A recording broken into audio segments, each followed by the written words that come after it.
તો હજુ એક સપ્તાહ ચોમાસુ રાજ્યના અનેક વિસ્તારોને ગમરોડશે, કારણ કે 3 સિસ્ટમ એવી બની છે કે જ્યાં ધોધમાર વરસાદ વરસી શકે છે। 3 સિસ્ટમને કારણે રાજ્યમાં ભારે વરસાદની શક્યતા હવામાન વિભાગે વ્યક્ત કરી છે। આગામી 7 દિવસ રાજ્યમાં હળવાથી મધ્યમ વરસાદની આગાહી કરાઈ છે અને તે સાથે જ આગામી 3 દિવસ દક્ષિણ ગુજરાતના દરિયાકાંઠે માછીમારોને દરિયો ન ખેડવા માટે સૂચના અપાઈ છે।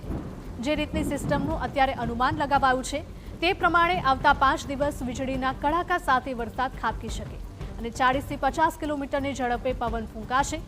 લો પ્રેશર સિસ્ટમ બંગાળની ખાડી પાસે સક્રિય છે, તો અપર એર સાયક્લોનિક સર્ક્યુલેશન પણ સર્જાયું છે અને મોન્સૂન ટ્રફ એમ કુલ 3 સિસ્ટમને કારણે ભારે વરસાદની સંભાવના જોવા મળી રહી છે।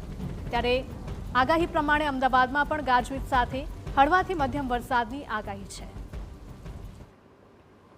और heavy rainfall warning Gujarat region के लिए दिया गया है अगले 7 दिन के लिए येलो वार्निंग के साथ, और सौराष्ट्र कच्छ में कोई हेवी रेनफॉल वार्निंग नहीं है। और थंडरस्टॉर्म वार्निंग रहेगा अगले 5 दिन दोनों क्षेत्रों के लिए, 26 से लेकर 30 अगस्त तक दोनों क्षेत्रों में ही।